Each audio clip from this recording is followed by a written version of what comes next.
Not even about like I'm going to think Good morning, everyone. I'd like to bring to order today the April 20, 2018 meeting of PSTA to order. And without further ado, I just want to share that anybody that wants to speak will have an opportunity to do so, but please fill out the cards if you wish to speak during the public comment. I'd also like to take a brief moment, if I might, to extend our deepest condolences and sympathy to Ron Pierce's dad, who has passed away. And so as we remember him and keep Ron and his family in our prayers, please let's just be silent for one moment.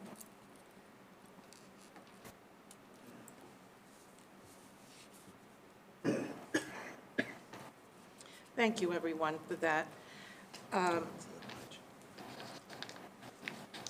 Yes. Commissioner Barkley, could you please lead us in the pledge? I pledge allegiance to the flag of the United States of America and to the republic for which it stands, one nation, under God, indivisible, with liberty and justice for all. Thank you very much. So, Natalie, would you like to come forward, please, with Ron Pierce's firm? Natalie is going to give us the presentation on our state affairs with PSTA. Thank you. Thank you, and as the Commissioner mentioned, but for the fact that Ron is with his family this morning, he would have been here presenting to you. I will do my best in his stead. There will probably be things, if you have some specific questions that may be in his head and not in mine, but as you know, if there is a question I can't answer, we are happy to do follow-up with you individually or as a group. So I will do my best. What we wanted to do today was provide an overview of the legislative session from last year, talk a little bit about the appropriation process, as well as our specific agenda priorities that we were advocating for in Tallahassee, and then go through some of the key policies that we were monitoring and working with collaboratively up in Tallahassee that either benefit or affect PSTA. As you all know, we went into last session under a lot of pressure due to the fact that we knew we were going to have some financial constraints due to the hurricanes, an influx of individuals coming in from both Virgin Islands and Puerto Rico, the stress that would put on our healthcare system, on our education system. We knew that we would have an uphill battle from a funding perspective. That also was going to dominate the conversation around some of the policies as they embarked on making sure that we were being proactive going forward and being responsive to the needs of our communities. With that, we went into a very politically volatile environment as well because we had a lot of members that were current sitting members, for example, 4 House members who all were going to be running for the Agriculture Commissioner, the Attorney General. We have the Agriculture Commissioner that was also going to be contentious with multiple people in it, the governor's race. There was going to be a lot of movement within that political realm, and so that was definitely something we had to be mindful of as we navigated the process. The appropriations process itself, we ended up with an $89 billion budget, which is the largest budget that we've seen, but that was not without difficulties in where the funding went. Because as we came in for a landing in session, knowing we were going in with constraints around the hurricane, we then had the unfortunate occurrence of Parkland and the devastation that that caused and the needed response by our legislature in the last few weeks of session. They then had to go and find a way to redirect funding of almost $500 million for whether it was in the focus of the mental health or the needs for the school safety components. They then were looking to find those dollars to backfill the needs that had been underfunded previously. So with that, we found ourselves in a very unique scenario, both from a policy and a funding perspective. So as we continue to work through our agenda issues, the top 2 being our transit app, which we were sponsored and championed by Representative Ahern and Senator Brandis. Our $1 million appropriation request, unfortunately, although we made good traction this year, we were not funded. So that will be something that we will continue to work on. We're working very closely with the staff on other local options. We've got some really viable, good conversations ongoing, and I think that we can find a way to make this happen despite the fact that we didn't get our $1 million that we had been seeking.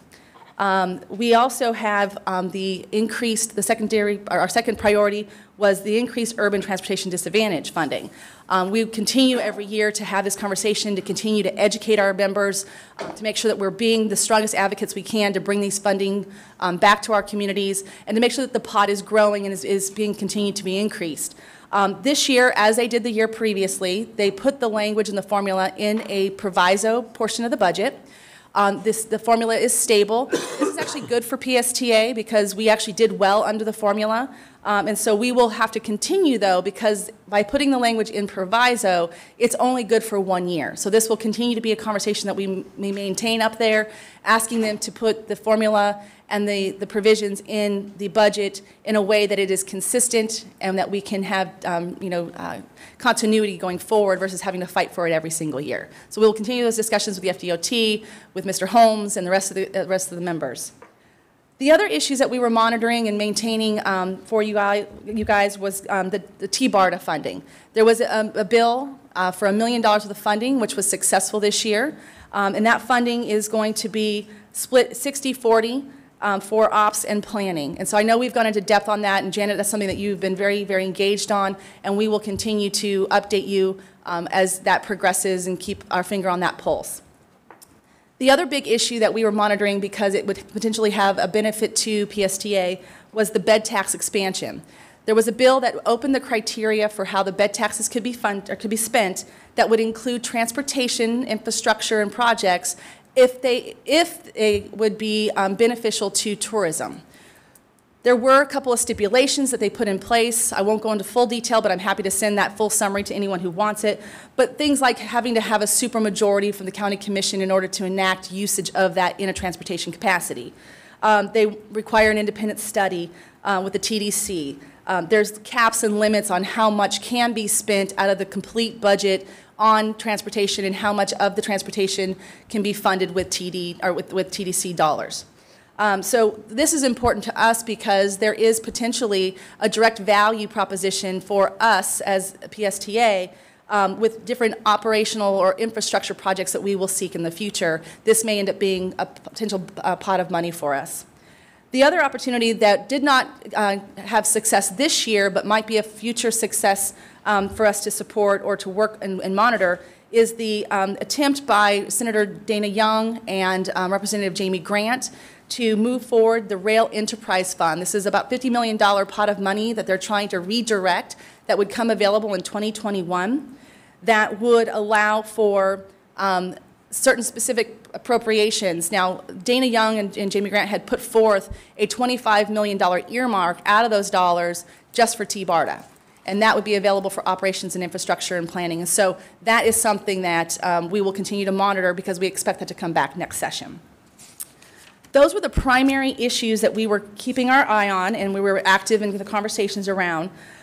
Specifically, again, we had our priorities, but those things that became either opportunities or would have been something that would have impacted us in a negative way, we continued to advocate. We thank everyone who came up and spent time in Tallahassee and met with your members and continue to be, the advocates that you are.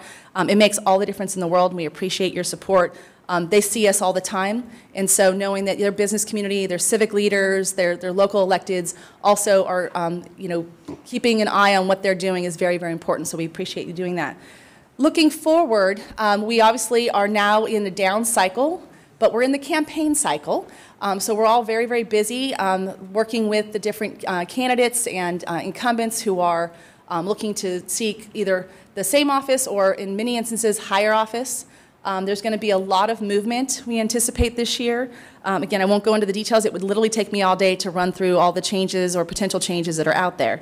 But what we do know is that we are going to continue to maintain relationships, build relationships, get to know new people that are on the forefront, so that when and if the time comes, when we're back up in Tallahassee, we are able to engage our champions, engage our friends from our local delegation in the Tampa Bay region. With that, we will have an election in November. We then will see what the outcomes of that are. We will have organizational sessions sometime later in November in Tallahassee. And then we will start the process of moving forward with committee weeks starting in January. We may have one in December, but most likely in January and February. We'll have 2 in January, 3 in February, and session will start in March. We're on a normal schedule this year, whereas last year we were on the early schedule. And so we will be working with the Legislative Committee and the team to develop and solidify and finalize with all of you the legislative agenda and budget requests for next year. So with that, I'm happy to answer any questions or take any questions back to Ron. Any questions, Commissioner Torunga? Yes, thank you for the presentation. I have a question about the Young Grant situation. What's the probability of that? Do you have any feeling about that?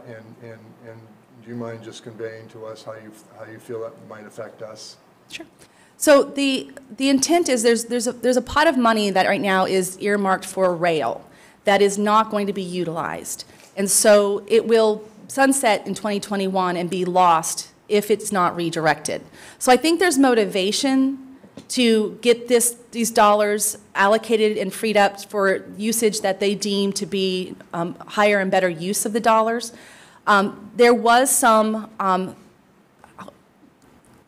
concerns that by cherry picking a couple of different regions, Miami being one, but actually doing it in just a county in the Broward area, and versus the T-BARTA, which was, it's a larger footprint.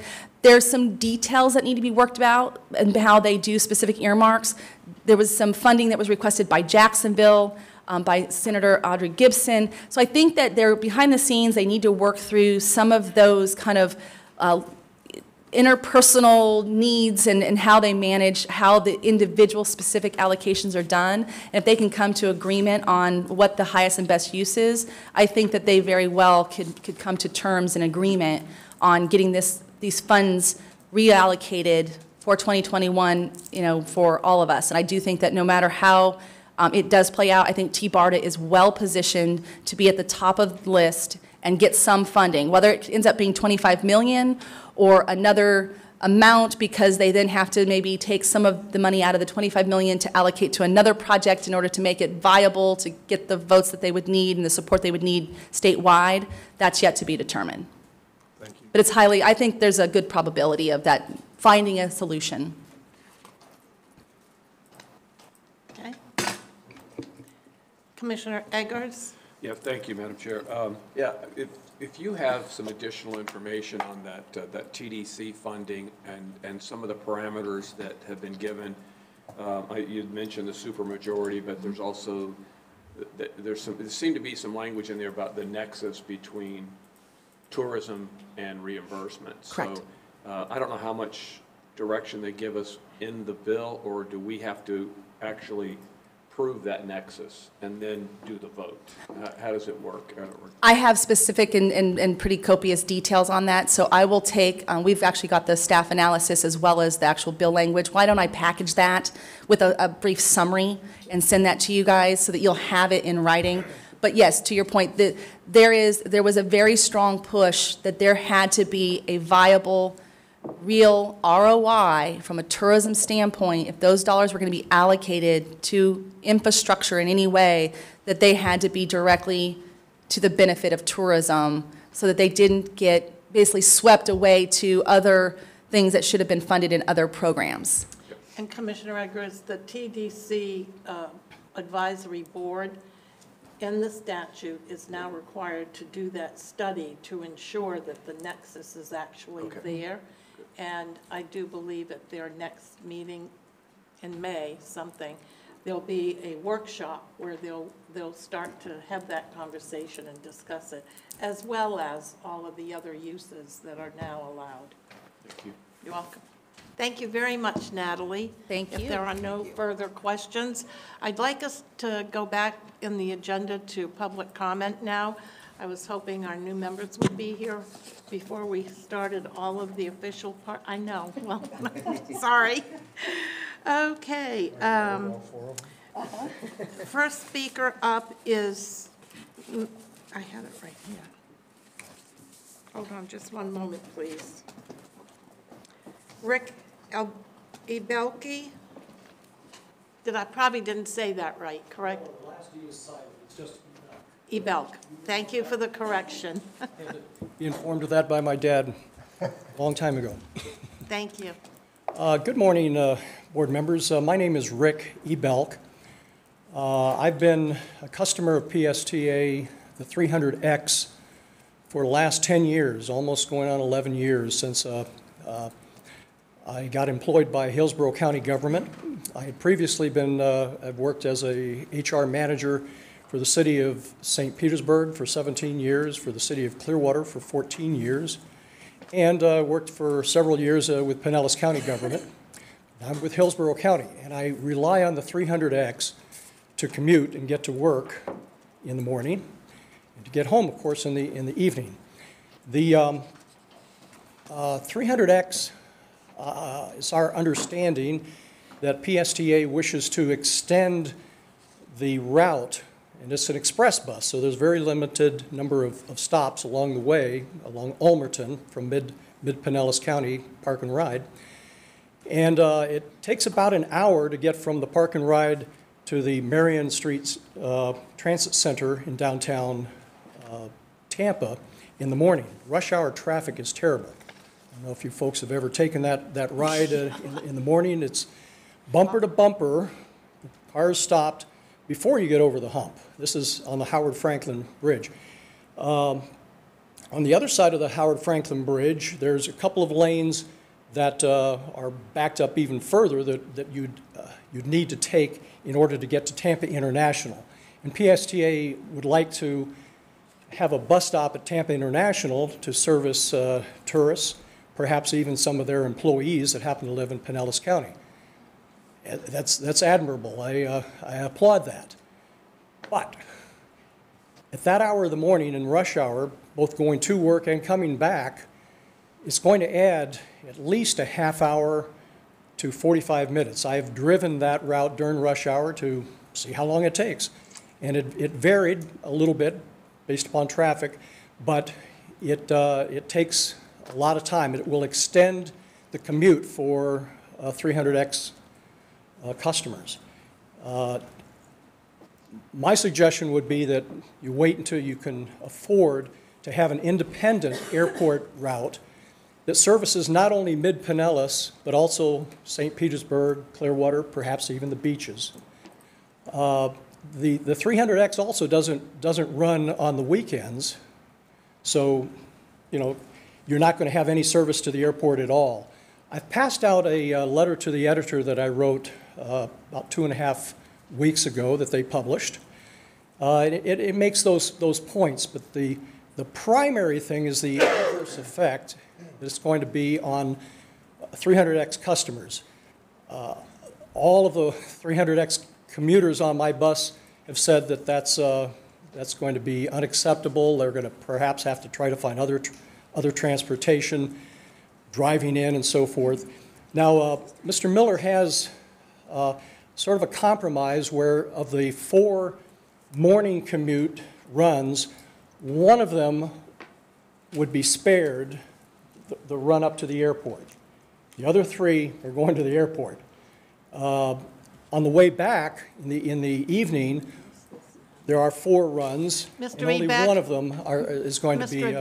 Mr. Beck, you're way over your 3 minutes. I know, I'm sorry, It's no madam. problem, but let's let Mr. Miller address the issue right now, and then if you have further questions, I see Cassandra Borger standing right behind you. All right? Right, thank you. Thank you. Thank you for your comments, sir, and I did see the letter that you wrote, and of course, we have gotten a lot of comments about our proposed new service to the airport. We knew that the folks that are currently riding the bus would not be supportive of this because they all work in downtown Tampa. The ridership on the 300X has been dropping fairly substantially lately, and we do view this as an alternative that can help sustain the route by adding new riders to go to the airport. But we knew, and we did a survey, and the survey was pretty much 100% opposed because everybody on the bus says, well, I don't go to the airport, I work in Tampa, and that's gonna delay my time. We did come up with this compromise solution in light of the significant feedback we got from the current ridership to try out this option of having the most popular trip in the morning and in the evening not go to the airport, but instead still provide an express right to downtown Tampa for the workers. I think some folks might transfer to the other route that we have that goes to downtown Tampa, the 100X, if they live in south of Largo. So we'll just have to see how it goes. But Cassandra Borchers, our Chief Development Officer, is here and can talk to you further about what might make better sense if you have another idea on how we might compromise on this solution. Okay, Thank you. Thank you very much for your comments today. Tony Love?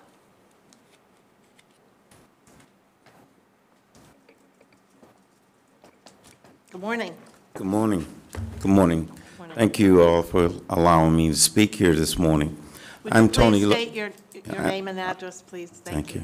I'm Tony Love, the CEO of St. Petersburg Housing Authority. We're located at 2001 Gandy Boulevard North. I'm not far from here, by the way. I'm here this morning again to ask an update of some information that I gave to the board and the CEO, or I believe in February or early March. Mainly, we have an easement agreement that was entered into by the Housing Authority's previous CEO and the current CEO of the PSTA. And there was supposed to be a shelter put in the lot strategically so that people using the bus service would have somewhere to go and in the hot sun and the rain. That has not occurred, and this is a 5-year-old agreement. And I was just wondering, is there any plan to install the shelter, or were there some plans ago that I'm not aware of that rescinded this agreement? Where are we with this update here with the shelter? Secondly, I want to thank the board for having the staff and the CEO for having the staff come on site. They've been there 3 days this week, and I believe two weeks ago they were there 3 days again collecting surveys. However, when I left here early March or late February, I instituted a survey of everyone that comes in our lobby. And I just want to give you an update real quick here. And I also emailed the data to the CEO through one of the staff people and asked that the board get distribution also. I hope you have. I will continue to send you updates because we're tracking this very carefully. As of April 13th, there were 447 surveys given out, and 109 had rode the bus, and 89 of those folks had to go to the transfer station. What has happened, real briefly? Route 444, which looped back to off of 16th Street to the Housing Authority property, was eliminated, and people are using Route 74 now, and they're having to walk a half mile each way to get to our services. And there's no sidewalks. They're crossing the street. They got elderly people. One of my staff members gave a gentleman a ride there and back because he just was physically unable to walk that far. And it's a need here to put 444 back in service, or take 74 and loop it back to the Housing Authority. I understand ridership is important to you, but our data show that there's a need, and families deserve to be given a ride. They're having young kids walking. It's very unsafe. So I'd like to get an update on the shelter. All right. Thank you, Mr. Love. Mr. Miller, do you have the update now, or do you want to refer to staff, or what's your pleasure? I can quickly address it. Okay. Thank you, Mr. Love. Thank you. Yes, that agreement for the shelter was a typical agreement. We have a lot of places where we have identified a location potentially for a shelter if the ridership demands for it. So that 2012 agreement, the Housing Authority was allowing PSTA to install a shelter if and when ridership demanded it, but the ridership levels on the old 444 just never warranted having a shelter. So there are no plans to install a shelter. Now, as you know, there's no, the 444 does not run to the shelter. It does not run to the housing authority, so there are no plans to put a shelter at the housing authority. I know our staff has been looking at different options, trying to validate some of the ridership levels and things like that. And so we'll continue to work with you to see what options might exist in the future. Are you aware there's no shelters along 16th Street? You have 2 benches. You have a bench on each bus stop, and that's all you have. You have no shelter on 16th Street neither. Yeah, we're looking at that as well. Whether to see, with our limited funding, where we can add shelters, we definitely want to. But the ridership has to warrant it. Thank you. Thank you, Mr. Love. Commissioner Johnson? Johnson? Yeah, Johnson's still here, but, Director Love, I'm Patty Johnson, and I'm the chairperson for the Transportation Disadvantaged. And does your social services and the people that you're talking to understand what Transportation Disadvantaged is for and how? Let me see, how do I do that? I used to have Grand Park and Rogel. Remember them? I was the director. And I know that qualifying to live in at least those 2 projects, the people that lived there were financially and medically qualified for Transportation Disadvantaged. Is anyone telling them about that? And we have programs now that will take a person from where they live, Yep. the first and last mile. Yes, sir. To answer your question, your staff that's there have left brochures of those types of ridership options. They have also left the Direct Connect, Uber, but those things are expensive, and they don't have the money to use those modes of transportation. The disadvantaged are probably using some of the subsidized ridership that they're eligible for, but we only serve a small population of the disadvantaged. The majority of our residents are family people that has no disablement, so they are aware of it, and some people are benefiting, but the mass is not being able to be eligible for that type of service. Okay, what I'm trying to say to you is if you make less than 150% of the federal poverty guidelines, you are eligible for those programs and they are funded. So maybe we need to sit down and talk about those programs and how we can work with the city. I don't have anything to do with the shelters, but No, do we. Transportation Yes. Disadvantaged, yes. We'll be more interested in hearing about it, and we would be able to get the word out to those folks who could take advantage of it in lieu of the fact that we no longer have Route 444.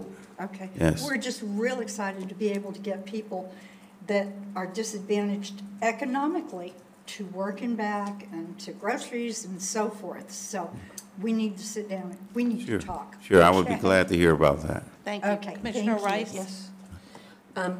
Hi, Mr. Love. Good morning. I know it's not helpful to look in the past and make comments if it's not going to move us forward, but this is a problem that was laid at your feet by your predecessor, and it goes back to the quizzical decision to build a new St. Pete Housing Authority building in a location that was so far away from its clients and the people in need for housing, affordable housing in St. Petersburg. So as a board member of PSTA, I certainly want to work with our staff to help find a solution to this, but this was not a problem that PSTA created. Thank you. Thank you. Thank you for the comments. Okay, and now we have, oh, I'm so sorry, Lisa, go ahead, please. It's okay. And thank you, Mr. Love, for coming in your comments. He made a statement, that the 74, is it possible to get the 74 to loop back around to the housing authority? Can we look into that aspect of it and see if that's something that can be done? Because I think it's important that even if they are transportation disadvantaged, over half of them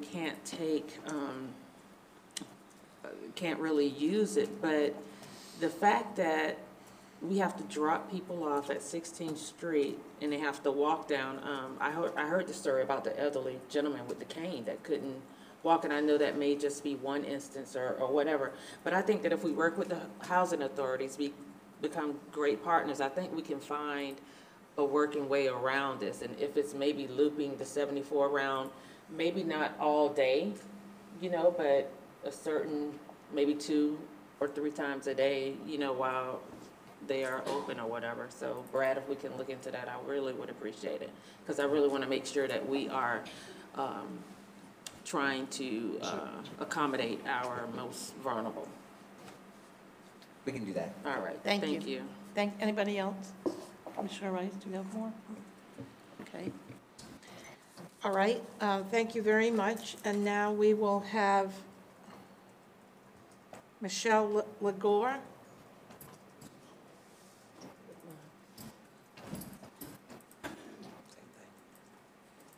Good morning. Good morning, Commission. Thank you very much for allowing me to speak. My name is Michelle Lagon. I'm a resident of Pinellas County, and I'm also a developer and working with North Star Incorporated. North Star is working with the St. Petersburg Housing Authority for the development of, or redevelopment of, Jordan Park homes. And as a result of that, we're looking as developers at the accessibility to all kinds of services, whether they're city services or county services, in terms of being able to articulate well with the development plan itself. And so I'm here this morning to implore you to look beyond the easy or short answer and look to the practicality of the answers. The issue is very clear. It's very straightforward. We have a situation where there's a gap in services. And while we may not look at it from a financial standpoint alone, we do need to look at it in terms of practicalities. $5 does make a difference to this constituency, and it makes a difference every single day. And what we're imploring is to not only look at alternatives that can be supplemental to that concern, but let's look at it as planners. Let's look at what we have. We have a demographic that is designed to be in a lower income bracket. And by design, its qualification to get into these properties is because of a depressed economic situation. So let's not assume, as commissioners or as citizens in this Pinellas County, that the solution is as quick as a single answer. It's not. So let's work collaboratively together to make sure that the programs that are there are beneficial to the constituents themselves. It's hot in Florida. It's hot in St. Petersburg, and a half a mile does make a difference. I don't know, to me, I hope it does to you as well as commissioners. I'd like to make this a priority. Let's not kick this can down the road any further. We can work together to come up with a viable solution right now. Why not? We're here now. People need transportation right now. So I'm here as a private citizen to try to help that process along. Feel free to be in touch with me. Feel free to be in touch with the firm. I look forward to working with you towards a resolution that not only considers what's financially expedient, but what's essential to the overall quality of life of people in this constituency. Thank you so much for your time. Thank you very much. Sharon Calvert. Good morning. I'm Sharon Calvert. I live in Tierra Verde. And I just would like to bring up a couple of issues that I believe this board should address. Minutes of the action that was taken at a January 25th, 2017 PSTA board meeting reflected that the board approved the alignment, the Central Avenue BRT from downtown St. Pete to 75th Avenue and Gulf Boulevard with an option to extend south to the Don Cesar pending local funding commitments. At that meeting, it was reflected that there was still a funding issue with the city of St. Pete Beach. But however, the motion was taken. I guess my question is, what exactly was the alignment that was approved at that meeting? Later in May, PSTA presented to Ford Pinellas MPO the project showing the full route and also again showing St. Pete Beach as a funding partner. But the issue has never been resolved. And in September of 2017, when the PSTA grant application was submitted to the FTA, it again reflects the city of St. Pete Beach as a funding partner, and it includes the entire route to terminating at the Don Cesar. There's no indication that there was some option being pursued based on the funding commitment. As recently as April 12th, just recently a couple weeks ago, PSTA presented to the Hillsborough MPO committee, one of their committees, the Central Avenue BRT. Again, that presentation reflected and showed the entire route terminating at the Don Cesar and showing St. Pete Beach as a funding partner. That issue still has not been resolved, so PSTA has a funding gap with the project that I believe it needs to address. And I also believe that PSTA needs to update their FTA grant application to ensure that it's accurate and correct information that's provided. It is the responsibility of the sponsor of the project to provide accurate information.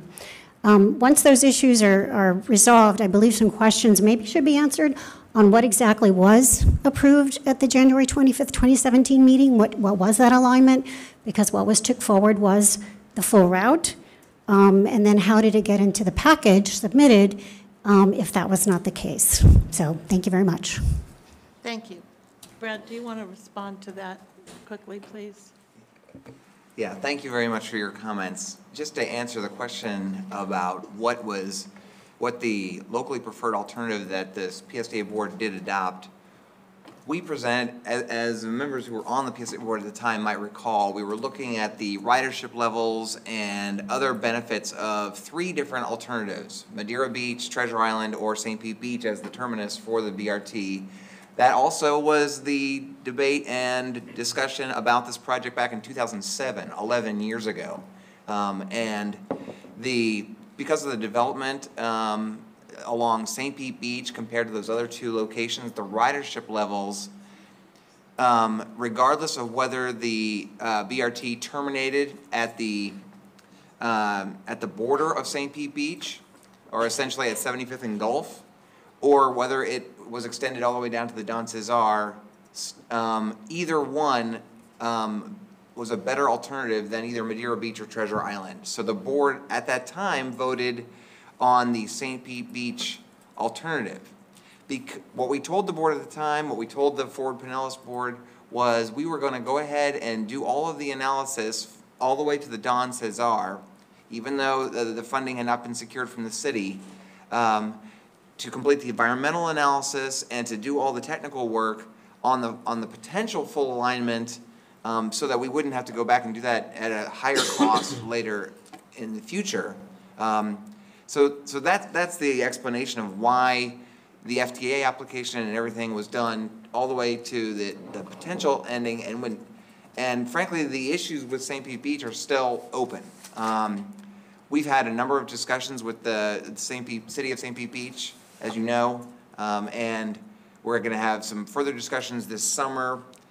We're going to have a workshop with their city commission, so we're still working with them on them and the hotels about providing funding to see whether or not that extension all the way, past the hotels can be funded or not. Heather Sobush, our planning manager in the back, I know you know her and have talked to her about this. She can provide you with some of that, maybe help you with some of those documentations that you're looking for. Thank you, Brad. All right, that's the end of our public comment cards. Is there anyone else that wishes to speak at the moment? If not, then I'm going to close the public comment portion of the meeting. And welcome. Thank you for coming today, Doreen Cardell, our new appointment from the city of Clearwater. Thank you. I'd like to blame it on traffic, but actually I was at a board meeting for Morton Plant Hospital in Clearwater, so I raced over from that event to here. So thank you very much. Thanks for having me. Thank you. And now I'd like to introduce Mr. Harry Glenn and Steve Palmer from Van Scoyoc, who are our representatives in Washington, D.C., that do such a great job advocating for us and making sure we get where we're going on time when we go to D.C. So, Harry, could you please update us on what's going on in our nation's capital? Lot to talk about there, that's for sure. Thank you, Commissioner. I'm not sure I can take on that entire task, so we'll just focus on the PSTA issues for today, unless Steve wants to take on the other part of that. Thank you for having us again today. I think we were here last spring. We have a couple of new commissioners since we were here, so it's great to be back with you. We sort of divided our presentation up into a couple parts. I'm going to talk a little bit about some of the trips that commissioners and the PSTA staff made up to Washington last fall and just in March, and talk about some of the progress we made on that. Reference was made just earlier to the Central Avenue BRT project. That's been the primary focus of the trips that you've had up there. And Steve, my colleague Steve Palmer is going to provide you with an update. Congress finally, unlike the state legislature, we were a little bit late in the federal government finishing their budget process. Instead of finishing on October 1st, they actually finished on March 23rd this year. But it's very good news for public transit and for the PSTA. And Steve's going to give you an update on that. So the first thing I want to talk about is, I guess the slides. Okay. So the first thing, we had Commissioner Long and Brad Miller and some of your PSTA staff came up last November. As you know, you submitted your Central Avenue BRT small start application in September, just before the hurricane, to the Federal Transit Administration for review. And we scheduled a trip in November with Commissioner Long and the staff to talk with the Federal Transit Administration and the Department of Transportation and the Office of Management and Budget about this Central Avenue BRT project and why it's a seminal project for the entire Tampa Bay area. Obviously, we had a couple focuses of the trip: to meet with the administration, to meet with your congressional delegation, your senators and your local congressmen, and with congressional staff that's reviewing these projects. And it was a very good trip. What I would say was unique about this trip, it was probably the first time that we can recall, and those of us who have a history of working with elected officials in the Tampa Bay area, I think it was the first time that we actually had the community accompany PSTA and your board members to Washington to advocate for transit funding, but also to advocate for the Central Avenue BRT project. We took the chair for the T-BARTA with us, the new chair of T-BARTA. We also had representatives from the Tampa Bay Partnership with us, which was very impactful as the folks who were on the trip. We had a very good meeting with the policy leaders for the U.S. Department of Transportation. They're very impressed to see the community there with us advocating for the trip. It's always good that the transit agencies are talking about the value of their trips, their projects, but to hear the community, the business community rallying support was very important. We followed that November trip up with a group trip again in March. Every year, PSTA sends a group up to the American Public Transportation Association for their annual Washington conference, and we piggyback some visits again with the Department of Transportation, the Federal Transit Administration, and your congressional delegation to talk about, further update them on the BRT project. And again, Commissioners Long and Rice and Wheeler Bowman went along on the trip. But we also had representatives of the Tampa Bay Partnership and the St. Petersburg Chamber of Commerce this time with us. And again, and the St. Petersburg, the Beach Community Chamber of Commerce went with us too. And they were very effective in talking about the value of getting their employees back and forth to work, getting the tourists from the beaches to downtown St. Petersburg, and the importance of this project of laying down a marker for a larger Tampa Bay area BRT project. So we found great interest in the Department of Transportation, especially on that. Critical meetings during the trip was with Jane Williams. We have an acting administrator for the Federal Transit Administration. Jane Williams has been on board a little over a year, so she's still coming up to speed on federal transit programs and small starts projects like this one. But she was very engaged. We spent more than an hour with her. I think Commissioner Long made a really good connection with her. She's a Phillies fan, so she's happy to come down to Clearwater periodically. And Commissioner Long has invited her to come down here in May. Tampa is hosting the APTA bus conference here in Tampa. They'll be over in Tampa for that, but you all are hosting the APTA bus rodeo here at PSTA, which is a major national and international event. And so Commissioner Long has invited her to come down and be part of that to learn more about what you're doing here at PSTA. So we had good meetings there. Senior staff was with us in that meeting, as well as the Atlanta Regional Office was on the phone with us. Since that meeting, Brad and the staff have had a follow-on call with the FTA folks in Atlanta. And I don't know, we can talk about that a little bit later when we talk about the BRT project, but the progress seems to be moving along on that.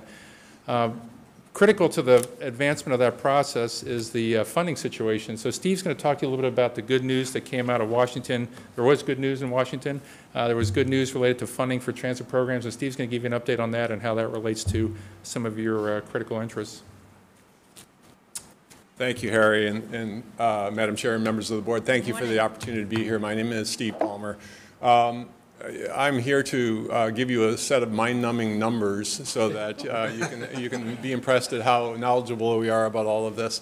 But really on this slide, what I'd like to do is, as Harry said, Congress got off, as usual, a very slow start on this fiscal year budget. In February, they reached a bipartisan budget agreement with the President that essentially set aside for 2 years a lot of other funding, but $10 billion in FY 2018, this fiscal year, and FY 2019 next year, $10 billion for infrastructure investment, for new infrastructure investment, real money as opposed to any other kind of creative financing. And obviously what that means is more money for the Federal Transit Administration. You can see from the slide that this meant $1 billion more this year for the Federal Transit Administration. And the way that breaks out, I'm going to go through some of those quickly, but highlight the Capital Investment Grant Program. And why is that important? Because that's the program that funds the Bus Rapid Transit Project. It's a discretionary grant program, and as Harry alluded to, your staff has been working with your leadership with the Federal Transit Administration trying to advance that project. Now, the President, if you recall, the President proposed to terminate this program both in his budget that was proposed last year and this year. So the fact that the Congress essentially added this money back to the program, and not only added it back, but funded this year's funding level at $2.6 billion, which is the highest level for the program ever. They signaled strong congressional support for the fact that they want to continue investing in not only small starts like the Bus Rapid Transit Project, but large rail projects throughout the country. And of that $2.6 billion, $400 million was set aside for small starts projects. Now there's a greater demand for small starts than that for the Bus Rapid Transit projects, and I'll come back to that. But why was it only $400 million out of that $2.6 billion? It's because $1 billion right now is going for ongoing projects that were approved years ago. So, excuse me, in other words, a rail project in California or in New York City may take 6-7 years to fund because it's an $800 million federal project. So those are projects that are ongoing that were approved on multi-year grant basis. The advantage we have with the BRT is we're looking at a one-year grant in a relatively small amount of money. So the $401 million is, if we're successful in advancing the project through the process, could be funded as early as the end of this year. Now, it's more likely, I'll be honest, it's more likely to slip into next year, but the good news is there's funding available for both this year and next year for the Small Starts program because of this infrastructure money. There is strong, I also will add, you can see the bullet about strong legislative language. This is an administration that, because there are no earmarks, Congress is appropriating the money for this program, but if I'm an administration that doesn't like it, I'll just sit on the money.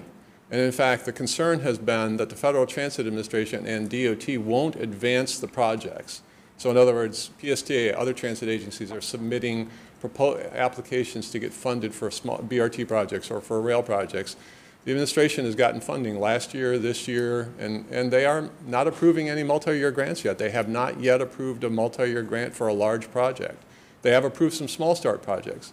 But it is an administration that is reluctant to get in front of this program. So there is language in this omnibus bill directing them that they have to continue to evaluate these projects and advance them if they're meritorious. So the good news is, again, for PSTA, that ours is a project that has gotten very high ratings and the funding is available. So we are on track to see this project move ahead and hopefully get funded. I should note Chairman Mario Diaz-Balart from Miami was one of the strong advocates who we've met with in the past, one of the strong advocates of small start funding. So he is very, very strong and important to us on this program. This is a sort of another version of looking at what I just talked about, and this is intended just to show you what the $10 billion or the $1 billion for FTA actually meant. I talked about the Capital Investment Grant Program. The lifeblood of any transit agency like PSTA are the formula programs. Those have gone up as well. But the more important thing is I want to highlight the fact that this year, again, 2018, next year's 2019, in 2020, the FAST Act, the current authorization from the Highway Trust Fund, has to be renewed. And now there is a funding shortfall in the Highway Trust Fund, but if we look at this in a positive way, this higher funding level becomes the new baseline for transit. Because once federal programs, it could come back. There could be a change of heart. Certainly in this administration, things are relatively unpredictable. But normally, when a federal program is funded at a current level, rarely does it ever get cut back. And that's good news, because for the transit community, there's a higher baseline going into the next bill. We have to identify revenue to pay for it, but that is something that's looking positive. And the last line, the LONO, the Low and No Emission Grant Program, is a competitive grant program. That, along with the Small Starts, the BRT project, are part of your federal agenda, and that's things we've been advocating for, increased funding for that as well. Harry will talk a little bit more about that. I don't think there's a whole lot more to say here, other than, Congress, as I said, Congress expects DOT to advance the Small Start projects. I don't want to leave you with any impression that we're at the front of the line, though. There are 35 pending applications for bus rapid transit projects at the Federal Transit Administration. They're not ready to be funded, but they're in the pipeline to be evaluated. And at any point in time, some are ahead of us, many are behind us, but at any point in time, if projects stumble, we could move ahead, or vice versa. But as of now, everything looks for us very, very positive. As Harry said, there have been, I wouldn't say, been in touch with FTA. I'd say the PST staff have been working regularly and closely with the Federal Transit Administration. And again, everything is very positive in terms of our feedback. So with that, I'll turn it back to Harry and let him talk a little bit more about some of the specifics. Thanks, Steve. Just to wrap up a couple of things. We know what your priorities are. First of all, the BRT project. So from our visits in November and March, they know your application's in. You received a medium-high rating, which is very good on the federal side. Good work by the staff. We're hoping, as I said, Brad and the team had a call with Atlanta. They're working to try and get all the paperwork and everything they need to get done to potentially compete for fiscal year 18 funding. One of the provisions in the Omnibus Appropriations Bill allowed the 18 funding to be carried over till the end of December 2019, so the funding will continue to be available. So efforts are being made here to try and move the process a little faster to see if we can get some of that 18 funding. One of the other things we learned from both of our meetings at the Department of Transportation, it was made very clear to us that this administration and the Department of Transportation like BRT projects. They're very high on BRT projects. They score well. They've already awarded a couple of projects that were in the pipeline this year just a few weeks ago, so that's moving along. The other thing we learned is that the FTA is very impressed by shows of community support. So the letters and the communication, Bob Lasher's done a great job with your staff at getting community support for the project as part of your application, and that's very important. The other thing I would say is you all are making a national impact. I was reading the Wall Street Journal just a couple days ago. There was a story about cities lean toward buses and transit rethink, talking about BRT projects. The lead of the story is about Tampa Bay and how the Tampa Bay area is united behind this BRT initiative, a 41-mile initiative from Wesley Chapel to St. Petersburg.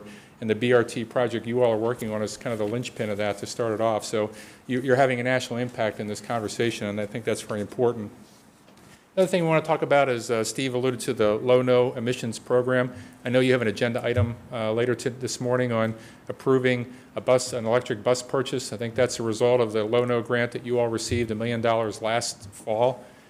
Just on Monday, we didn't time it, just we're lucky, but Monday the request for proposals came out for the next competition on low-no bus grants. We know your team is readying an application for that, and Steve and I will work with Bob and your team to make sure we get additional letters of support for that. That was very helpful the last time. All of your congressional delegation weighed in on the low-no application. So, and we hope to be successful again this year. And in closing, just kind of what lies ahead for 2018. It's an unpredictable Congress, it's an unpredictable administration, but there are some things we know. As Steve mentioned, the budget agreement that Congress reached in February is actually a 2-year budget agreement. It covered the fiscal year 18 appropriations process, which we now have finished up, but it also provides higher spending caps for the next fiscal year that they're starting to work on now, which is good news for transit. It provides some certainty to the Appropriations Committee so they can finish up their work. When your delegation was up last March, we met with Congressman, as Steve mentioned, Diaz-Balart, who's a chairman of the Appropriations Subcommittee in the House that funds transportation programs. He's a senior member from Florida. He gave Brad and company a little bit of homework to go out and advocate for additional transit funding, and Brad and the State Association did that, and I think the results were very positive this year with the additional funding, and we'll continue to do that for you next year. PSTA is going to continue to work through the Small Start Funding Agreement Program, try and get a contract signed so we can compete for fiscal year 18 funding, and then we will continue to work with you on the Low-No grant to see if we can continue to provide funding so you can expand your electric bus fleet. With that, happy to answer any questions about the BRT project or the funding scenarios or anything else that you might have. Anyone? No? Thank you so much, Harry, Thank for you all all. your good work. We did have someone who came in late and wanted to speak during public comment, but I don't know, is she still here? Well, ask where.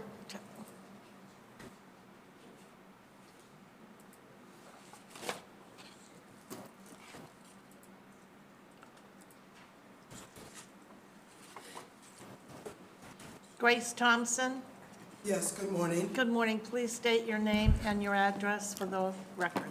Good morning, my name is You'll have Grace 3 Thompson. minutes. My address is 226 6th Street South in St. Petersburg. And I would like to introduce myself and let you know that I am the new face of homelessness. I work 2 jobs. My jobs are very difficult to get to because of the way that the transportation is set up. It does not run early enough, nor does it run late enough for me to get. And sometimes I am stranded. Last night, I slept in a stairwell. The morning before, to get to my morning job, I slept behind a dumpster in order to be on time. This is a very serious pandemic, and I'm here to speak for the people. On top of the fact that we are being, the customer service is unbearable. A man drive past me, and this is how I got a chance to meet with Mr. Thompson to speak about it, because of his personal, he racist. And he drove past me, and we have it on footage, and I lose a job. Now I have a problem. I pay the full $70 card. I don't care whether it's $6, $11, whatever.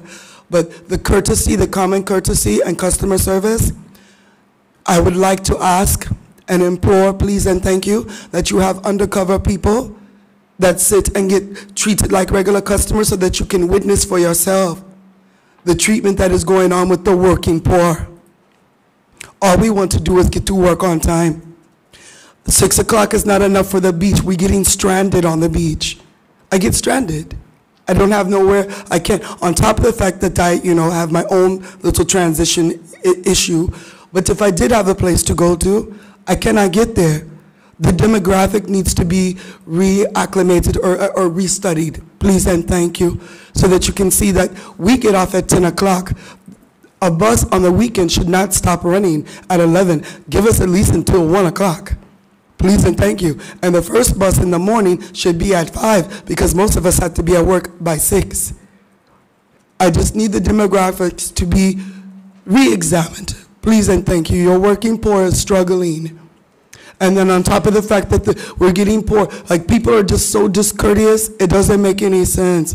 They're so mean, especially to the handicapped. And I have made documentation, and I have spoken with this sister here, and Keandra, and with Jeff Thompson, and so we have an invoice of different instances that have occurred that we would like for you to take into consideration. And I thank you for my 3 minutes, and I took off time from work today to let you know. Thank you, Ms. Thompson, for your comments this morning, and I would like to let you know that every one of us sitting here are very sorry for the plight you find yourself in. Pinellas County has many services, though, that we may be able to offer to you to help you, and hopefully Mr. Bradford in the back can share with you some of them so that you may be able to. Thank you very much for that, Ms. Janet, but I don't want your empathy. What we need as a people, we need a schedule change. We don't need empathy. We are hardworking people, but the schedule has to change in order for it to make sense for us to get to work. That's it. I hear you, and Mr. Bradford is standing right there ready to assist. Thank you. Thank you very much for coming today. Okay, now I would like to call up Mr. Jeff Thompson, which is PSTA's Transportation Director, to recognize an important member of the PSTA team from many years of service, Mr. Joe Yacone, who is retiring. Congratulations, Jeff. Where are you? Hello. Come forward, please. Hi there. Hello, Board of Directors. Jeff Thompson, Director of Transportation.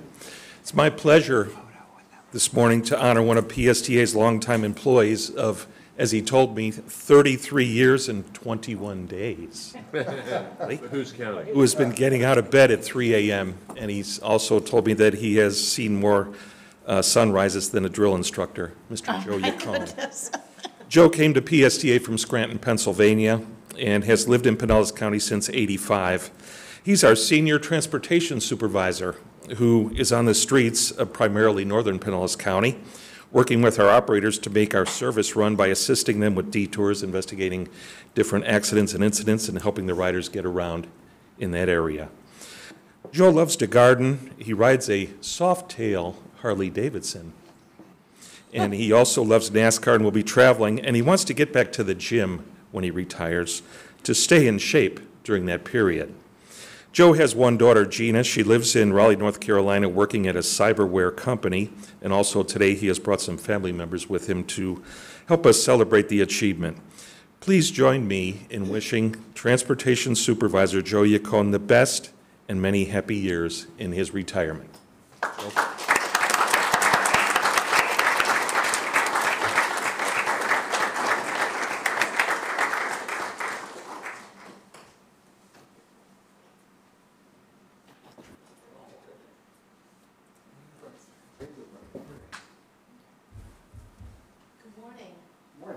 Congratulations. How exciting for you.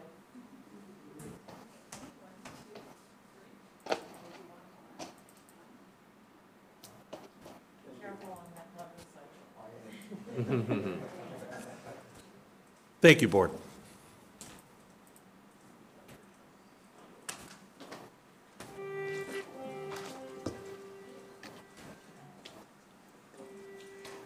Joe's got a trumpet call on him.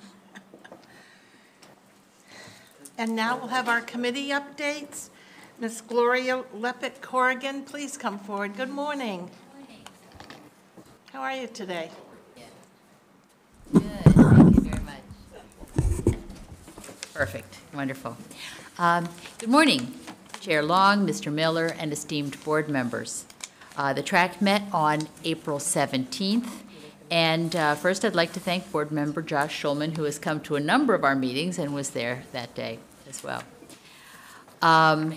The only action item was presented by Henry Lukasik, PSTA's Director of Maintenance, who provided us with information regarding the wheelchair ramp replacement project for PSTA buses. The committee asked some questions, got answers, and then unanimously approved this item that is on your consent agenda for today. The first information item we had was a follow-up by Cindy Raskin-Schmidt, PSTA's Director of Communications and Marketing. She presented us with draft selection criteria and a proposed application form for our TRAC Award for Transit Access. As I'm sure you know, our objective is to recognize the efforts of municipalities, developers, and private businesses who make significant improvements to provide safer, better planned access for public transit riders in Pinellas County. We'd like to thank the staff for the help that they have provided for reaching this very important objective. We are also on track for the planned July launch of this very exciting recognition program. The last information item we had was by Shpresa Zenku and Michael Hansen of Finance regarding how to set up and use our newly issued Flamingo Regional Fare cards. We've been asked to participate in the beta test of this Flamingo card and use them as extensively as possible They said, basically, try to break it, which we're not trying to break it, but we are using it. And to ensure that any technical or user issues can be resolved before the full public launch. And I can say personally, I've been using my Flamingo card and I love it. It's so seamless. I kind of refer to it as my sun pass for my body. Basically, I can get on the bus and just zap and I'm on. It's excellent. Then following the track meeting, we had a subcommittee meeting regarding our second initiative, which is to address specific PSTA improvements. The workshop was facilitated by PSTA's public engagement team of Bob Lasher, Juan Luvian, and Nicole Dufa. We had an excellent discussion and covered a whole lot of ideas. We will be meeting again this coming month to narrow that list and to focus on achievable steps that we can achieve this year, this calendar year. The next track meeting will be held on May 15th, and as always, I invite you to attend. Thank you very much. Thank you for that very comprehensive report and the great advertising for the Flamingo card. I love it. We need to make a commercial out of it. It is lovely. I mean, you just zap it right there on the machine and you're on. So thank you very much. Thank you. All right, members, now please bear with me for just a couple minutes while I give you the report from Forward Pinellas and T-BARTA. I did attend my very first meeting this month and was very warmly welcomed by all of the members of Forward Pinellas, and we also welcomed a couple other new members, the Vice Mayor of South Pasadena, Arthur Penny, representing the inland communities. County Commissioner Charlie Justice was also recognized as an alternate for Commissioner John Maroney, and of course myself. And then I reported at the meeting that I focused my report, well, I had a lot of things to say about PSTA at the meeting, but primarily I wanted everybody to know about PSTA's first mile, last mile partnerships with the Direct Connect program and the spring break service to Clearwater Beach, and an update on the Clearwater St. Pete Central Avenue BRT. And just another word on the service from downtown Clearwater to Clearwater Beach. Hurry up and take advantage of it. It's a lot of fun and causes you no stress once you get on the beach because you don't have to worry about where you put your car. As it relates to my representing PSTA on T-BARTA, Forward Pinellas did approve the Memorandum of Understanding with T-BARTA, which outlines roles of the partnership between transportation planning and the operating agencies relative to the Regional Transit Feasibility Plan.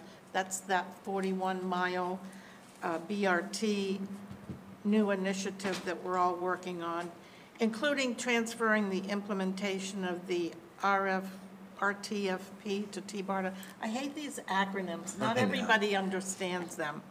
The PSTA board also approved the memorandum back in February. You all know that because you were all here. And Forward Pinellas has a Complete Streets grant program and awarded and advanced $100,000 to the city of Dunedin. Commissioner Tornga, you should be happy about that, for the Complete Streets concept planning on Skinner Boulevard from alternate US 19 to Bass Boulevard. In addition, 2 construction projects will be submitted to FDOT for state funding. Complete street improvements in Oldsmar on a half-mile portion of St. Pete Drive. Somebody notify Mayor Beavis, he'll love hearing that. And the bicycle and pedestrian improvements on 1.25 miles of Rosary Road in Largo. Mayor Brown would like to hear that too. So upcoming events are a Gateway Master Plan open house on May 10th from 6 to 8 at the St. Pete College Epicenter. The second annual Bike Your City event on May 18th. There will be a group ride, oh my goodness, to recognize National Bike to Work Day that will meet at the St. Pete Beach Community Center. That must be a Whit Blanton initiative. He's always riding his bike. The second MPO Regional Coordination and Best Practices Collaborative Workshop is on June 1st at 10 a.m. at the Collaborative Labs. Seats are limited, so RSVP information is available on TBARTA's website for those of you that may not know all that. And then now I'm going to share with you some information that we've been doing at TBARTA. And I see Ray Chiamonte in the audience. Hi, Ray. So our last meeting was held back on Friday, March 23rd, and we're working very diligently and have identified the recruitment firm for us to go forward and take applications for the new CEO. I gave them also an update on the new service to the Tampa International Airport. They were all pleased about that. And that we presented that Bus on Shoulders video that you all saw last month, and an exciting new video of the new autonomous vehicle technology that we might be able to use on the Central BRT line. We're not sure about that yet. But additionally, we had a long discussion to move forward with hiring the new executive director, and as a result, the Finance Committee, of which I'm also serving on, has been working very diligently on ensuring that our dollars are all lined up to be able to do all of what we need to do. So Brad and the PSTA staff are also working with TBARTA to help get all their invoices current, and I look forward to making that a very healthy enterprise going forward. So with that, let's move on to the consent agenda. And does anyone have anything they'd like to pull from consent this morning? Anyone? No? Move approval. Thank you, Commissioner Gerard. May I have a second? Thank you, Commissioner Torga. All those in favor? Aye. Aye. Okay. Ellen, you have to read a resolution. Yeah. Say again? He has to read a resolution. Read the title of the resolution. Oh, okay. Okay. Yes, please, go forward. Resolution 1803, a resolution of the Pinellas Suncoast Transit Authority authorizing the chief executive officer to file and execute a transportation disadvantage.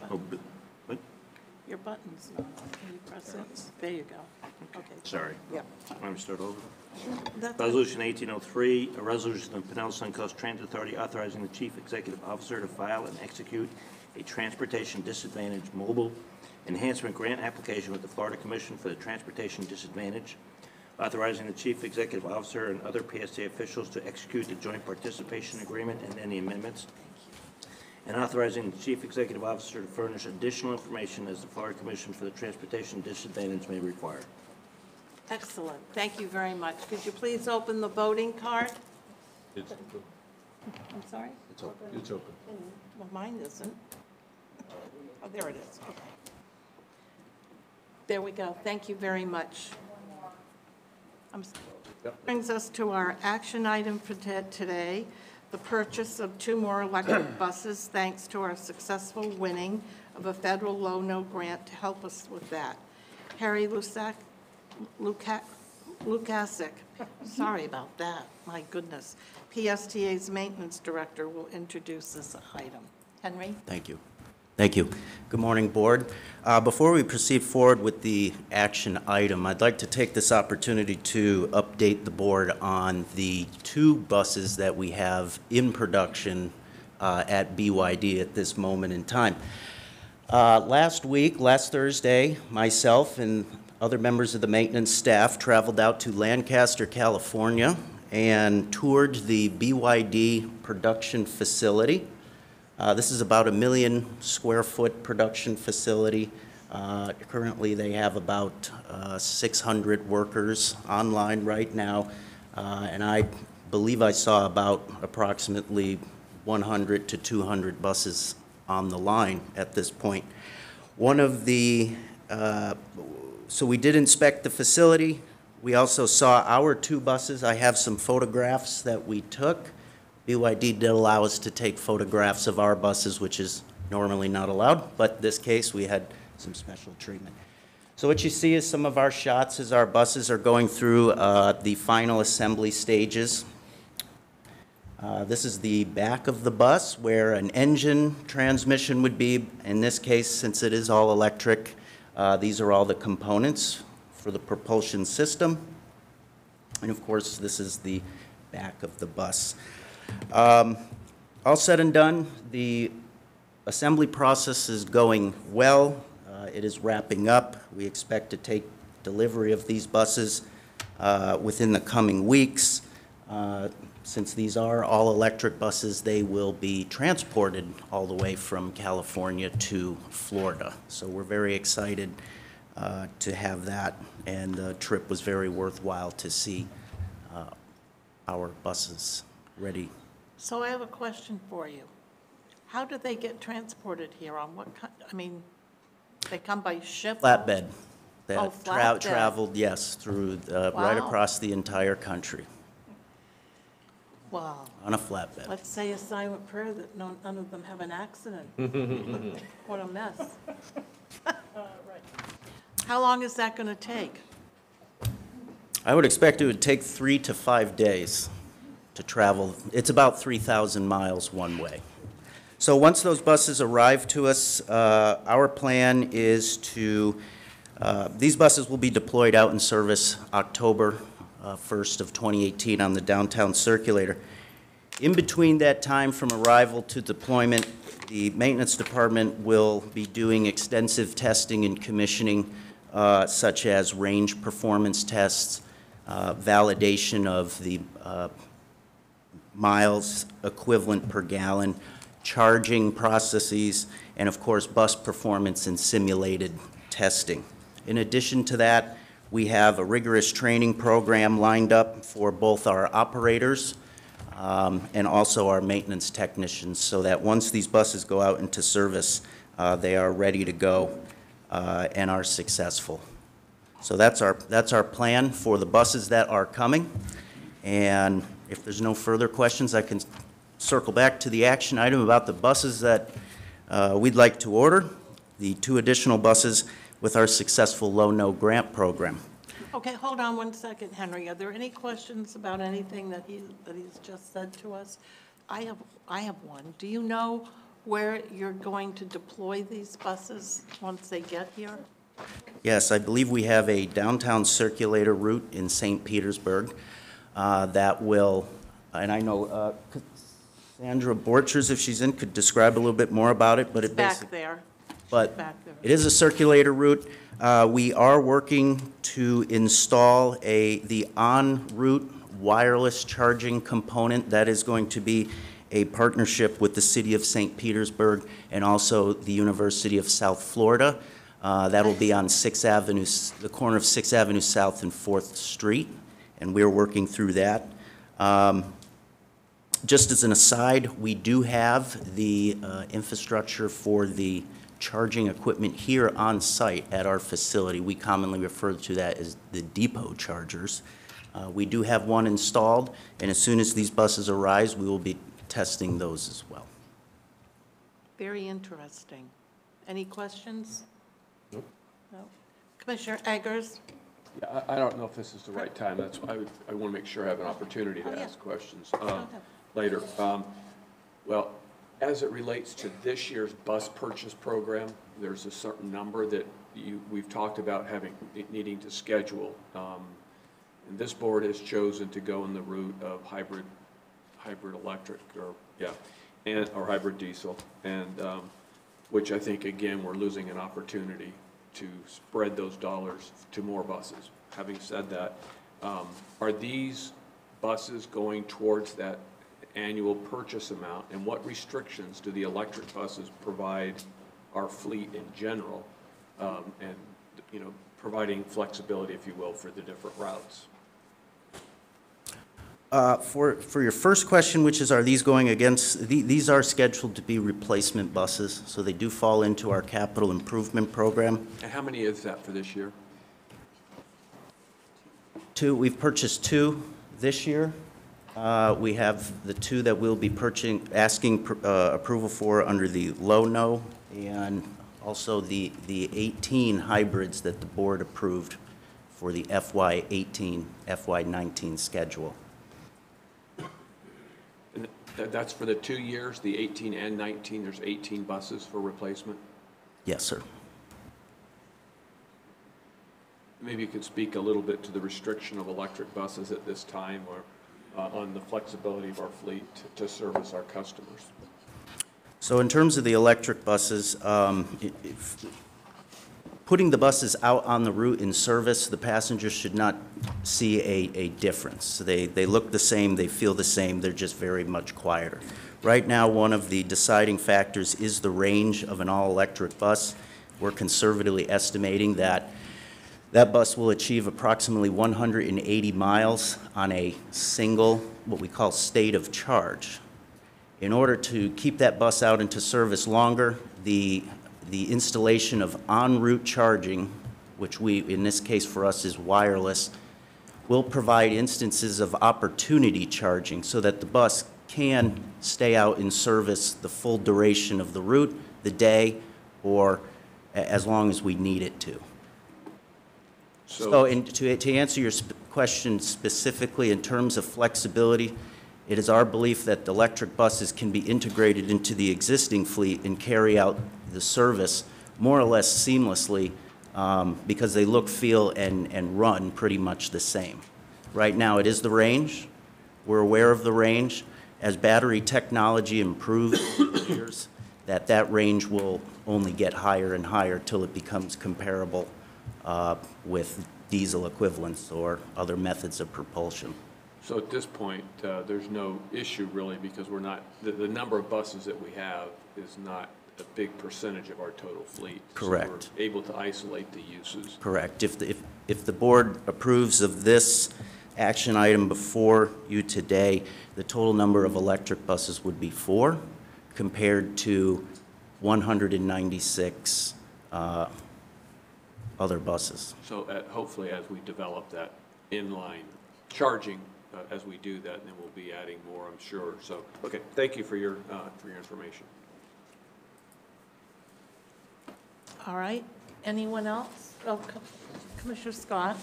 Thank you, Madam Chair. You're welcome. Thanks, Henry. Appreciate that. Which buses would we be retiring with the purchase of these? What model years would be coming off of the road? I believe that we're into the 2002s. 2002s.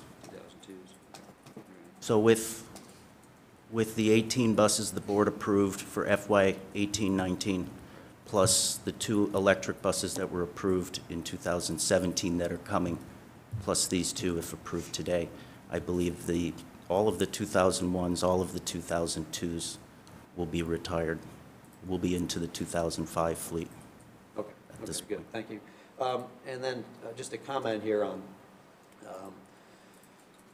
Commissioner Eggers here was talking about the number of buses that we had to replace, and I had asked the question at the Finance Committee meeting, you know, for another $100,000 or so, we could get 3 hybrids versus the 2 electrics. But my understanding, Brad, is that this grant can only be used for electric. That's correct? That's right. That's right. In order to get the $1 million from the federal loan program, we have to go with electric on this. Okay. And this, I believe we spoke that Route 11 was the target route for these new electric buses. What's the ridership been like on that route? Has it been steady, declining, up? What's been happening there? Generally, Route 11 has been one of our more steady, even slightly growing ridership routes lately. Okay. Why, I'm not exactly sure, but it's doing pretty well. We won't ask questions if it's going in the right direction. That's right. Well, kind of where I was going with that is that because there's a limited range on these buses, if the Route 11 was to change significantly or go away or something like that, do we have a secondary use for these buses? Would there be another route that they could be used on if something happened to the Route 11? Yes, we actually feel pretty comfortable with a number of our routes with the conservative range that Henry described of 180 miles. There's a number of routes, mostly in the southern part of our county, but there's even some routes up in Dunedin and others that could be handled by the electric buses. Okay. All right, thank you. Yeah. Thank you very much. Anyone else? Move approval of this purchase. Second? All right, we have a motion and a second. Could you please open the voting card?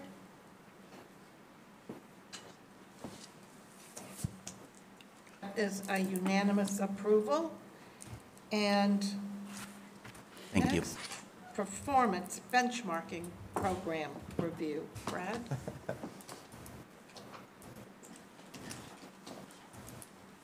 I don't know if I'm going to give you a performance, but I'll give you a little presentation here. So thank you. I'm going to be presenting some information that I presented also to the Finance Committee about our PSTA's participation in what's called the American Bus Benchmarking Group. And I know that our Finance Committee members do know this, have committed most of this data to memory, I'm sure, and cogitated about it as much as I had, but this is one of my favorite presentations.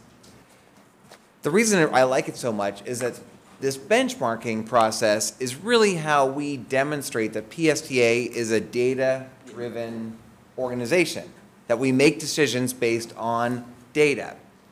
Sort of the idea that we want to be a very efficient and practical transit system for our community, and we can check it against our peers in the transit industry. Benchmarking, for those of you who may know this, benchmarking is essentially a process where we are comparing ourselves to other cities and their public transit operations. But as you know, we're not really in competition with the other cities in a sense like a private sector business might be. We are not in competition with Providence, Rhode Island's transit system or Dayton, Ohio's transit system. We want to learn from them. And this is a learning tool where we learn best practices from other systems, see where they're doing well, they learn from us, we learn from them. This is all managed by an organization at the Imperial College of London. They are the worldwide leader in transportation benchmarking groups. They have about 20 different benchmarking groups around the world that they oversee. It costs PSTA $22,000, which is a relatively small amount of money in our budget, and that pays for them putting together all the reports, collecting all the data. We have a number of meetings. We have an annual meeting that rotates amongst the 22 cities. So unfortunately, PSTA has already had it, so we have 22 years ago before we come back around. Of course, they picked the nicest cities, us first. So now we get to go to lovely San Bernardino, California, which is maybe not on a hot list of great places to go. But this is a map of all of the cities that are in the benchmarking group. It's a growing list. This is very, very popular and a hot topic amongst APTA right now is this benchmarking exercise, and a lot of cities are asking to join. And so more and more, I think this is going to expand even further beyond the 22. You can see Jacksonville is now joined, so that gives us a good Florida system to compare to. So how do we use this data? I'm going to walk through 3 different areas. First of all, we use it to respond to board member comments. We get lots of questions. You have lots of great questions that I don't know the answers off the top of my head often, but we check this benchmarking data to see if we can find some answers. One example is shown in this chart that Commissioner Scott has asked a number of questions recently about our staffing levels. How many, do we have the appropriate levels of staff? Well, compared to our peers, we do have an appropriate level of staffing at PSTA. This is a graph showing a historical look and a comparative look of how productive our staff is. And the way that we measure productivity of the staff is how many hours of bus service can you provide out to your community for the total hours of paid employees. So, of course, to have 1 hour of bus service in Pinellas County, you need 1 bus driver, and you have to pay that person for 1 hour. So you've got 1, definitely. But then you have other people like a CEO, a planning director, and other people that are also being paid for that same hour of service. So this is a ratio of the total hours of bus service compared to the hours that we pay employees. And you can see that we're one of the most efficient, ranging just under 1.2 total pay hours per hour of bus service across our system. And you can see that's been fairly consistent. The gray and the black and the red bars are over the last, looking across our own stat over the last 7 years. But we're the third most efficient system in that regard. You can see across the bottom that I don't show the names of the cities, of the 22 cities. They're just listed anonymously, A, B, C, D, E, F, G, with SP being PSTA. And that again speaks to the idea that we're not competing with the other cities. It does not matter whether letter A is San Bernardino or Chicago or Milwaukee. It only matters where PSTA stacks up against those. Another question that the board asks, we have a lot of discussion, we just had some discussion about the types of buses that we buy and the makeup of our fleet. This graph shows that we stack up pretty average compared to a lot of the other transit systems in the type of buses that we have. The dark blue at the bottom are our diesel buses, and we're right in the mix. You see most transit systems have mostly diesel buses with a growing number of hybrid buses, which are the light blue section of the graph. Hybrid buses, and then at the very top there's some different elements: electric buses, gasoline buses. Red is CNG buses, and so there's two transit systems that are 100% CNG, but most folks either are all CNG or not. Another area that we look at the benchmarking data in is when we put together our budget. That's obviously important. We look to areas where we need to make improvements that are below average performance that we need to invest more in. One area that we've done that in is training of our employees. We had been consistently, as this graph shows, well below average in the number of hours of training we provided our employees. And you can see we're still below average, but the red line shows the latest year. And we did consciously put more money in the budget. We have put more money in the budget the last several years for training, and we're getting that number up. I think the next year will maybe be a little bit above average. We also obviously we focus on our capital program. This is a graph showing a comparison of how many bus shelters we have in the community. Having ridden the bus last year and being soaked in the rain quite often late at night, I agree, we need some more bus shelters. And this graph shows, the dark blue line shows the percentage of stops that have benches and without a shelter. And we do have we're pretty good on benches. We have 6,000 stops, and almost 40% of all of our stops have a bench. We don't rank fairly high on the light blue line down below that I've circled, and that's the shelters. And so we're we put more money in the budget to address that. The last area that I'm going to talk about are how we use, which is the most important reason we use this benchmarking data, is on performance improvement, constantly working to improve our performance at PSTA. One area that we're looking at right now is in terms of accidents, vehicle collisions. You can see that our lines there over the last several years, we have had an increasing rate of accidents, of all kinds of accidents. Not all of those are preventable, some are not preventable, but in total accidents, our numbers have gone up. And so this has been a very strong focus of our transportation department. And we do graph the numbers that you see in your board packet every month. Lately, we've seen a downturn based on some safety initiatives that we have launched within our organization. A good news story and performance improvement is on passenger injuries. Many years ago, in fact, the first year that I saw this data, we were one of the highest ranked, had the most number of passenger injuries on our buses. We have an average age of our ridership that's older than average. here in Pinellas County, and people slip and fall on the bus and injure themselves here more than in other places. That's been an issue. So we have consciously, over the last 5 years, created new training programs with our operators to make sure that people are seated or are steady before pulling away, or just being much more conscious than they were before. And you can see our number has steadily driven down, still a little bit above average, but we're keep driving that number down. Can I ask a question? Yeah. What do you find is the top couple of types of accidents that we're experiencing? If you had categories of... Commissioner, press your button. Oh, sorry. Types of accidents that are happening. What are the couple of the top two categories, would you say? Yeah, well, we're actually pulling that data together. That was asked to the Finance Committee to get the ranking. Of course, there's rear-end collisions, side swipes, different things. But we have all that data that we're putting that together.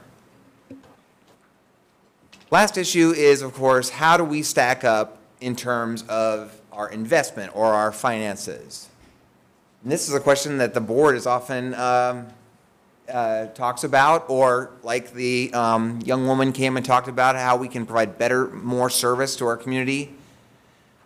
Each and every year that we've participated in this benchmarking group, PSTA has been the most efficient system in the benchmarking group, and I know that we are one of the most efficient transit systems in the United States. You see, we are the lowest cost system of all the 22 transit system on both per vehicle mile and per vehicle hour. Even our paratransit program is the lowest cost, most efficient transit system. If you go back here and look at, say, cost per mile, one way of looking at this is compared to City A, we provide 3 times as much service for the same amount of money as City A does, because we are so efficient. We're also, that stayed fairly consistent. If you look at our operating cost per hour, and this is a graph showing year by year, just a PSTA, you see we're the lowest, we're on the right-hand side, and our number, unlike most of the other transit systems, has not gone up. Over the last 7 years, it's stayed very, very flat. When you look at our overhead, our administration compared, we're also very low and very flat over the last several years. So this is how we use the benchmarking data. As part of our new organizational scorecard that you're going to see next month, quarter number 2's results, we have incorporated this idea that we really want to be an organization that makes decisions based on the data. And so I'm very, very excited that we're drilling this information down further into the organization. The way we have done this in the scorecard is to give credit for improving areas of performance that we're below average on.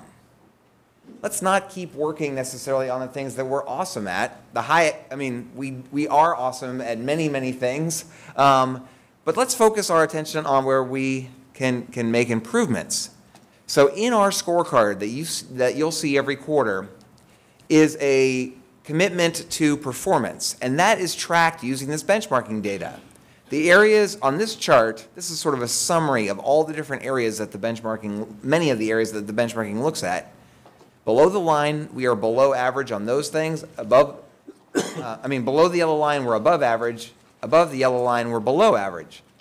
Our goal is to make improvements, to focus and make improvements on the areas above the yellow line, where we're below average. And that is what we're tracking. And I'm very pleased that we have initiatives now for all of the 8 areas there. Our staff have programs in place to try to make movement in those numbers. We're not comparing against other cities when we do that. We're just looking at our own performance and seeing if we can get better quarter by quarter or year by year. And that's been very, very rewarding and I think very productive for PSTA. So I'd be glad to answer any questions. I'd be glad to host one of you coming with me to San Bernardino, or Otherwise, I'll see you in a year. Any questions, anyone? Thoughts? Nothing? All right. Great report. It was a great report. Thank you, Brad. Is there anything else that you would like to update us on? That you can think of? Yes, I do. Okay. I left my sheet up here.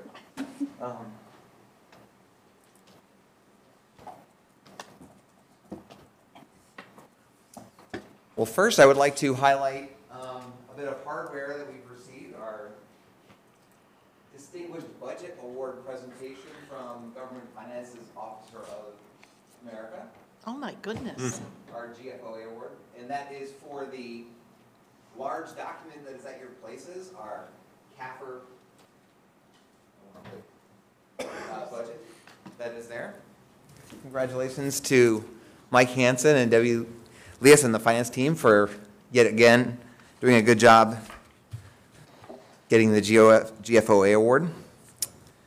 As I think Harry mentioned, we do have some major events coming up in a week where we are hosting, along with HART, the APTA Bus and Paratransit Conference. And I sent an email out to all of you to welcome you to either come on Sunday, May 6th, to PSTA here to check out the International Bus Rodeo, where we'll have contestants, including our own. Because we're the host, we get to have our own. But the best bus drivers in North America come and compete in this competition. And then on Monday, May 7th, I would like to invite all of you to join me over at the conference. The kickoff event is at 8:15 in the morning, the welcome event, where I will be welcoming probably close to 1,000 people from across the country will be at the conference, along with Jeff Seward, the interim director at HART. Senator Brandis and Congresswoman Castor are also scheduled to be there to welcome folks. After the welcome session is over, then there'll be some sessions that you're welcome to attend to, and then a bus display where a BYD bus will be on display and some other buses will be displayed, and a box lunch provided. We are going to be providing a shuttle bus that you can pick up here at PSTA at 7:15. It's pretty early to get over to be there at 8:15, or you can just go to the Tampa Marriott Waterside that morning of May 7th.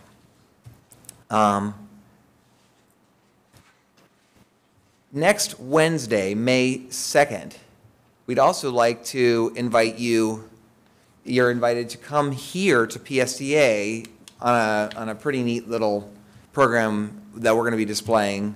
We've been working with our hybrid transmission company, BAE Systems, over the last year and a half on an idea that Henry Lukasik has been very involved in pursuing with his peers in the maintenance world, of allowing a hybrid electric bus to be converted in a time of an emergency, like a hurricane, into a portable generator, where the bus could be turned on and the diesel engine of the bus could be basically MacGyvered to allow you to plug into it, and then the electric can be exported from the vehicle rather than used internally. So this could be an option for future emergency management folks or FEMA for the whole transit industry. We actually, thanks to Steve and Harry, got some folks at the United States Senate Banking Committee interested in this as just another benefit of public transportation to communities, that, hey, if the vehicles could be used in times of emergencies to provide power to a traffic light or a sewer pump or even a nursing home, that's just another benefit. BAE will have a prototype bus, the first one that they've done here at PSTA on May 2nd, next Wednesday. Henry, do you know what time approximately? 11 to 3. I think we have a legislative committee that day too, so you might be able to. Okay, it'll be at the conference as well. So that concludes my updates on the next week. Thank you. Thank you, Brad.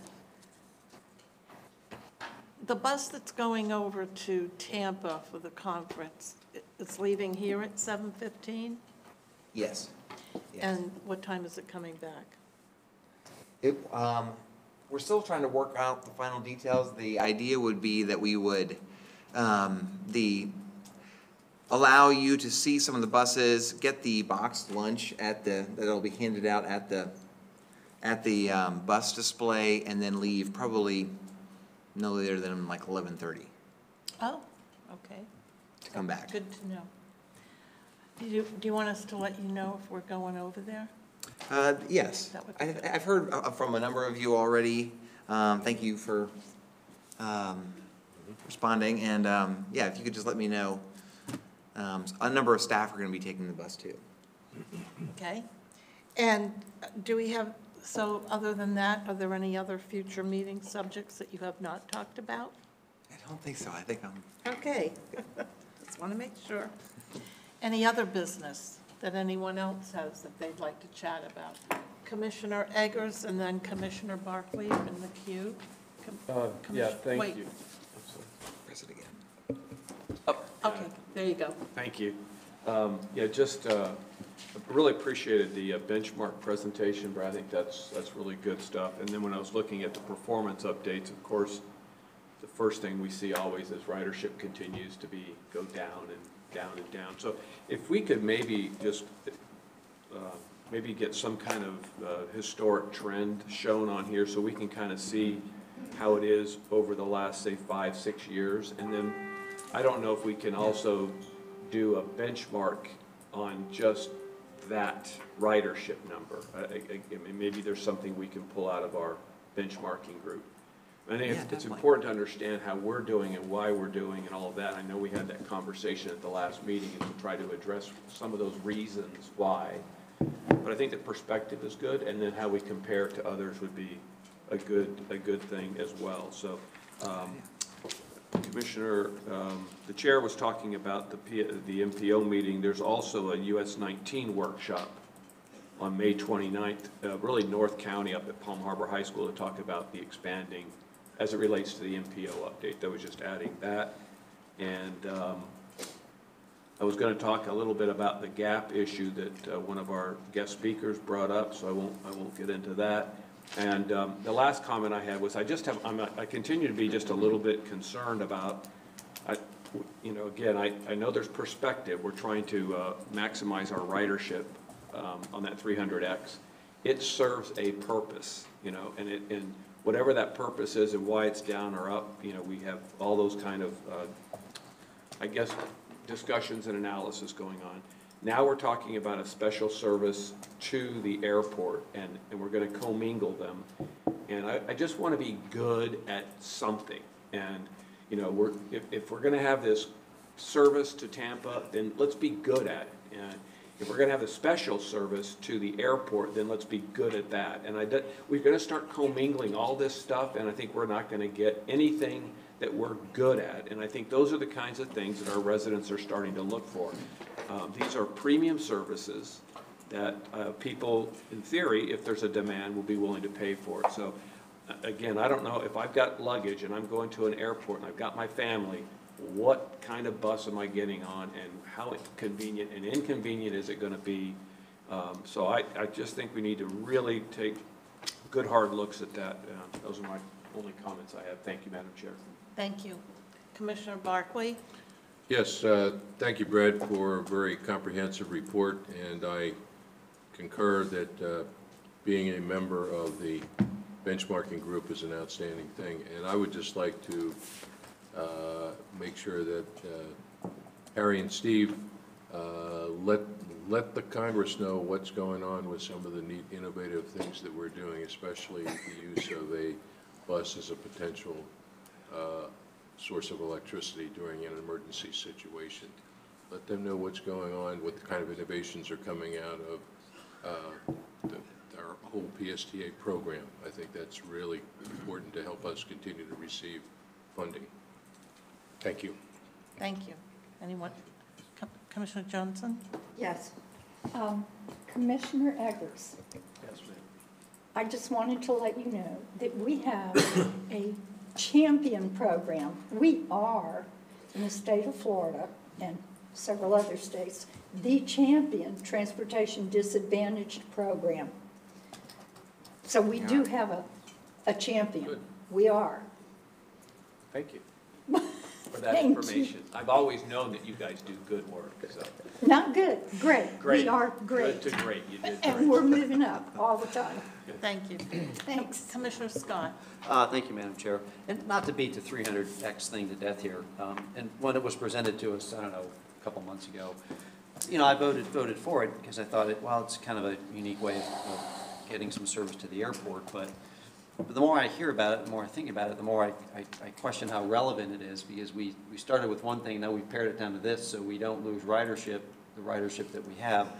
And now I almost feel like we're going to be the Allegiant Airlines of airport transportation services, that we'll get you there when we're going to go, which is a couple of days a week and only during these times. And I just don't know how relevant it is, you know, when you break it down to that much, and if it's going to really, really disrupt the 300X, and I understand the 300X ridership has never really been all that great, and we're trying to figure out ways of making it better, but I don't know, it's just, I'm really kind of wondering if we're making the right move there. So just throw that out there for consideration. Thank you for your thoughts. I guess we'll keep on talking about it. So let's go to board member comments. Commissioner Torga, do you have anything for the good of the order? Not necessarily for the good of the order, but I appreciate the comment made about the ridership for the benchmarking. And I had a comment also about are there any other associated events that are affecting that ridership that might be in that benchmarking? And I didn't see any, I didn't think of any. I only came up when I was looking at the CNG. There was a couple numbers in there, or a couple stacks that just had CNG. So the question was, how are they doing? Is that an avenue of approach then, or are they going to be walking away from CNG? But that then led me to the other question. And is there anything that might be in there that might try to help us figure out ridership? That's a great comment from Commissioner Eggers about seeing that. And I don't know if there's any other associated dependent variable that might affect it. That might be in benchmarking that I didn't see it, but as you guys talk, that might help. I don't know. So I just wanted to pass that along. Thank you for your comments, Commissioner Johnson, but please press your mic button because thank you. otherwise people can't hear you. Thank you. Okay. Thank you. You're welcome. I agree with you on the benchmarking. Thank you for that, Commissioner. I am interested to see if a couple of things affect our ridership, and that would be the price of gasoline going up, the economy, and how that affects. I think that there are several things. When you can have a car and you can go, you don't get on the bus. I think we've proven that. But yes, I'm watching it. And thank you for those comments. Thank you. Commissioner Rice? Thank you, Madam Chair. I wanted to say thank you again to our retiring employee, Joe Yaccone. Thank you for your many years of service to PSTA.